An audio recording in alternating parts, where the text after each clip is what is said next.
नमस्कार दोस्तों, स्वागत है आप सभी का RRB group D 2025 mock test 12 में। दोस्तों, इस वीडियो में हम लोग साइंस से 25 क्वेश्चन का टेस्ट लगाने वाले हैं। जी हाँ दोस्तों, आपका जो आरआरबी ग्रुप डी 2025 का जो वैकेंसी आया हुआ है, उसमें भी जो है आपका साइंस से 25 क्वेश्चन आने वाले हैं। तो इस टेस्ट को जो है लास्ट तक लगाइए। 25 में से आप खुद से कितना सही कर पा रहे हैं, वो कमेंट बॉक्स में जरूर बताइएगा। मैं सबका कमेंट देखूंगा। प्रयास करिए 25 में 25 क्वेश्चन सही करने का। ओके, तो चलिए शुरू कर लेते हैं फर्स्ट क्वेश्चन से। काफी इंपॉर्टेंट क्वेश्चन आपका पहला रहेगा। फर्स्ट क्वेश्चन है आपका, कौन सा अंग एक ग्रंथि नहीं है? आंसर करेंगे आप लोग। ऑप्शन आपके सामने है। ये आपका जो है आरआरबी एनटीपीसी में पूछा हुआ प्रश्न है। तो इसका राइट आंसर हो जाएगा आपका ऑप्शन नंबर डी, पित्ताशय। ओके, पित्ताशय जो है आपका यह एक ग्रंथि नहीं है। ओके, बाकी जो है ये आपका तीन, जिसको अधिवृक्क, लीवर और पीयूष, जिसको पिट्यूटरी ग्लैंड बोलते हैं, ये जो है तीनों जो है आपका ग्लैंड यानी कि ग्रंथि हैं। ओके, अधिवृक्क जिसको एड्रिनल ग्लैंड बोलते हैं, ये किडनी, दोनों किडनी के ऊपरी हिस्सों में जो है पाई जाती हैं। ओके, ये ऊपरी हिस्से में जो है एड्रिनल ग्रंथि पाई जाती है। लीवर जो है आपका ये भी ग्रंथि है, जो मानव शरीर की सबसे बड़ी ग्रंथि है। और एक हो गया आपका पीयूष ग्रंथि, जो मानव शरीर का सबसे छोटी ग्रंथि है। इसको जो है मास्टर ग्रंथि भी कहते हैं। प्रश्न बनता है, याद रखिएगा। ओके, चलिए डिटेल में समझने का प्रयास करेंगे। डिटेल में समझिएगा, आपको अच्छे से समझ में आ जाएगा और ये क्वेश्चन क्लियर हो जाएगा। पित्ताशय नाशपाती आकार की एक थैली है। याद रखिएगा, पित्ताशय जो है नाशपाती के आकार का एक थैली है, जिसको गॉल ब्लेडर भी बोलते हैं। यकृत से निकलने वाला पित्त जमा रहता है। ओके, जो आपका लीवर होता है, लीवर से ये चिपका हुआ रहता है। ओके, जिसको गॉल ब्लेडर बोलते हैं। आपका लीवर से जो बाइल जूस निकलता है, जिसको पित्त रस बोलते हैं, वो इसमें आकर के स्टोर रहता है। ओके, अब नेक्स्ट पॉइंट देखेंगे।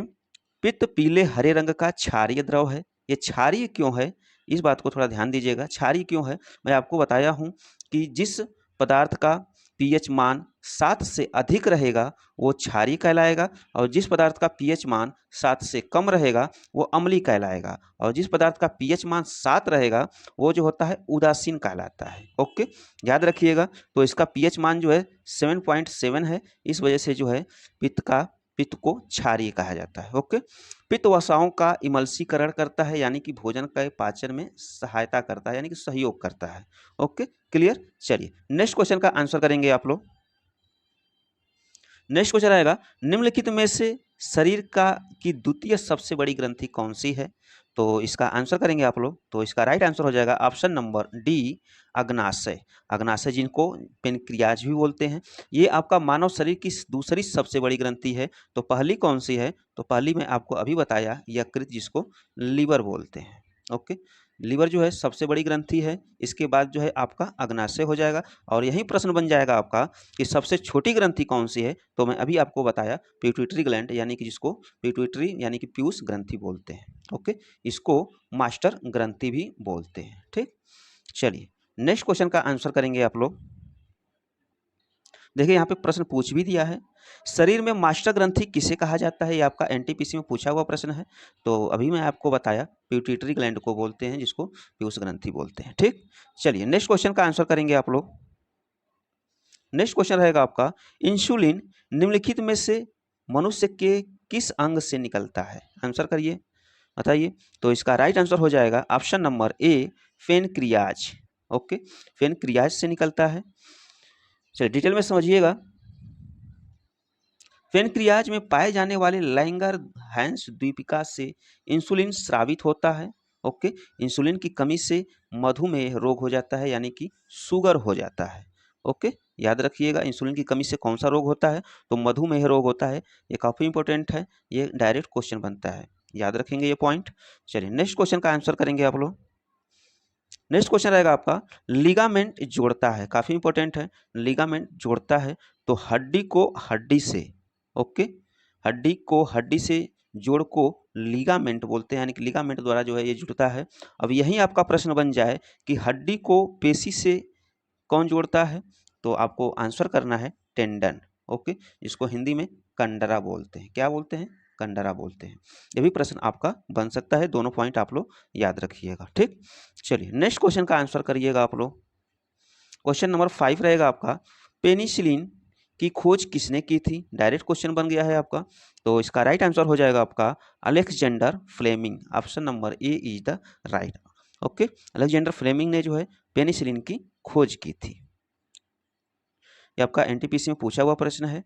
नेक्स्ट क्वेश्चन रहेगा आपका, ये देखिए काफ़ी इंपॉर्टेंट है, क्योंकि देखिए यहाँ पे जो है कितना बार पूछा है, एनटीपीसी, ग्रुप डी, जेई, ये सब जो है 3-4 एग्जाम में पूछा हुआ है। तो आंसर करेंगे आप लोग कि लार की प्रकृति होती है, लार की प्रकृति होती है।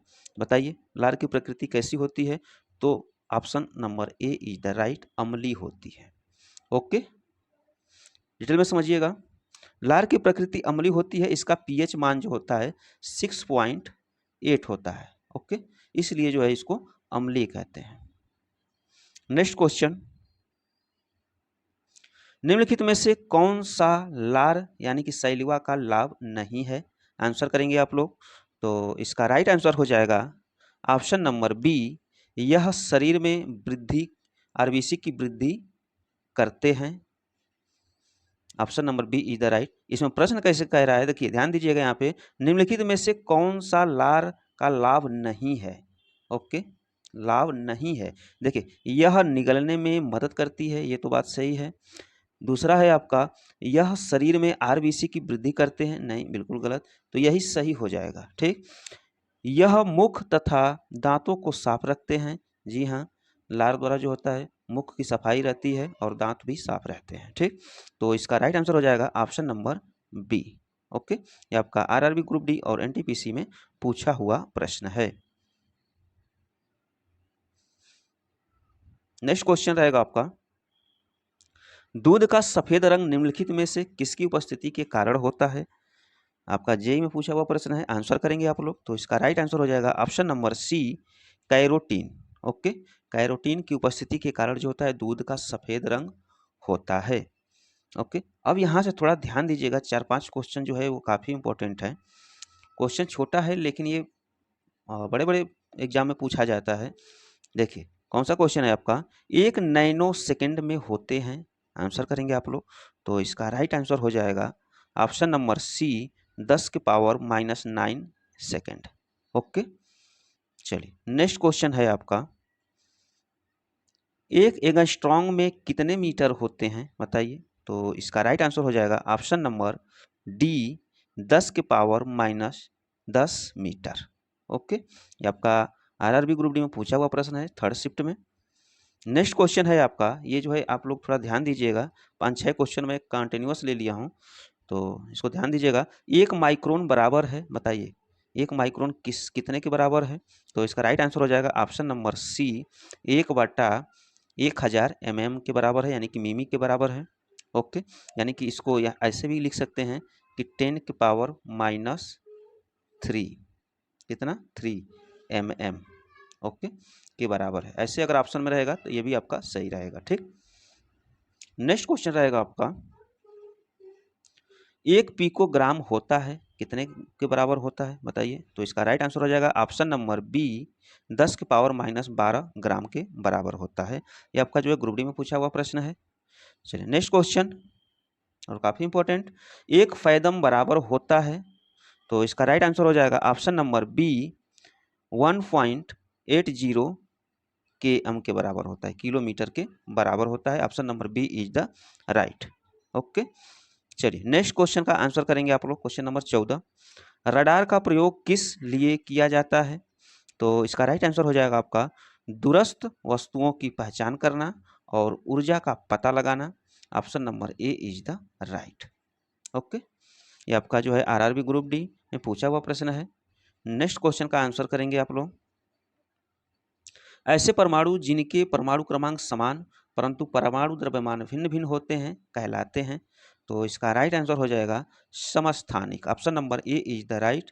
यहाँ पे थोड़ा ध्यान दीजिएगा, जिस परमाणु का जो है परमाणु क्रमांक समान रहेगा तो वो समस्थानिक कहलाएगा, और जिस परमाणु का जो है परमाणु द्रव्यमान समान रहेगा, तो वो समभारी कहलाएगा। ओके, याद रखिएगा, परमाणु द्रव्यमान समान रहेगा लेकिन परमाणु क्रमांक जो है भिन्न रहेगा, यही इसका उल्टा हो जाएगा। ठीक ना, चलिए नेक्स्ट क्वेश्चन देखिएगा, परमाणु बम में निम्न सिद्धांत कार्य करता है।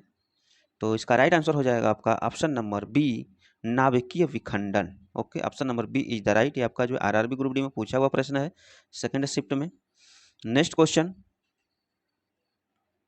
हाइड्रोजन बम आधारित रिएक्टर बनाया था, तो इसका राइट आंसर हो जाएगा आपका ऑप्शन नंबर सी, नाभिकीय संलयन। ओके, ये आपका जो है आरआरबी ग्रुप डी में पूछा हुआ प्रश्न है सेकंड शिफ्ट में। नेक्स्ट क्वेश्चन का आंसर करिए। डायनमो एक मशीन है जिसका काम होता है, क्या होता है इसका काम? तो इसका काम होता है यांत्रिक ऊर्जा को विद्युत ऊर्जा में परिवर्तित करना। ओके, यानी कि option number A is the right. ठीक, चलिए नेक्स्ट क्वेश्चन, मूत्र अम्लीय होता है, इसका पीएच मान होता है, तो बताइए इसका पीएच मान कितना होता है? तो ये तो आपको पता ही है कि 7 से कम ही रहेगा, क्योंकि ये अम्लीय है, तो इसका पीएच मान जो है 6 रहता है। ठीक, option number B is the right. मूत्र का पीएच मान 6 होता है। नेक्स्ट क्वेश्चन है आपका, रेशम कीट पालन का प्रचलन सर्वप्रथम किस देश में हुआ या माना जाता है? तो इसका आंसर हो जाएगा ऑप्शन नंबर बी, चीन में। ओके, नेक्स्ट क्वेश्चन, शुद्ध शहद सुरक्षित रह सकता है, बताइए शुद्ध शहद जो है सुरक्षित रह सकता है, कितने दिनों तक रह सकता है? तो अगर वह शुद्ध शहद है तो वह हजारों वर्षों तक जो है सुरक्षित रह सकता है। यह आपका आंसर हो जाएगा option number D. Next question, अमाशय में भोजन लगभग कितने समय तक रह सकता है? तो इसका राइट आंसर हो जाएगा, कंफर्म नहीं रहता है, लगभग पूछा है, तो ये 4 से 5 घंटे तक रहता है। तो आपको आंसर करना है ऑप्शन नंबर बी, 5 घंटे तक लगभग रह सकता है।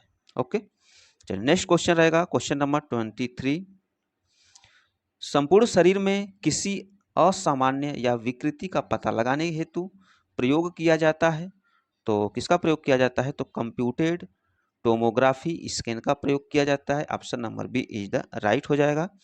ओके, चलिए नेक्स्ट क्वेश्चन का आंसर करिएगा आप लोग। नेक्स्ट क्वेश्चन है आपका, हृदय गति कम हो जाने पर इसे सामान्य अवस्था में लाने हेतु प्रयोग किया जाता है, तो इसका राइट आंसर हो जाएगा option number C, pacemaker से। ओके, क्वेश्चन ऐसे भी बनता है कि पेस मेकर संबंधित है, तो किससे संबंधित है? तो हृदय से संबंधित है। ओके, ऐसे भी प्रश्न बनता है, याद रखेंगे आप लोग, जेईई में पूछा हुआ प्रश्न है। नेक्स्ट क्वेश्चन और इस वीडियो का लास्ट क्वेश्चन है आपका, पौधों को हाइड्रोजन की प्राप्ति किससे होती है? तो इसका राइट आंसर हो जाएगा आपका ऑप्शन नंबर ए, जल से होती है। ओके, चलिए इस वीडियो में बस इतना ही, मिलते हैं नेक्स्ट वीडियो में। तब तक के लिए जय हिंद। वीडियो कैसा लगा? अगर अच्छा लगा हो तो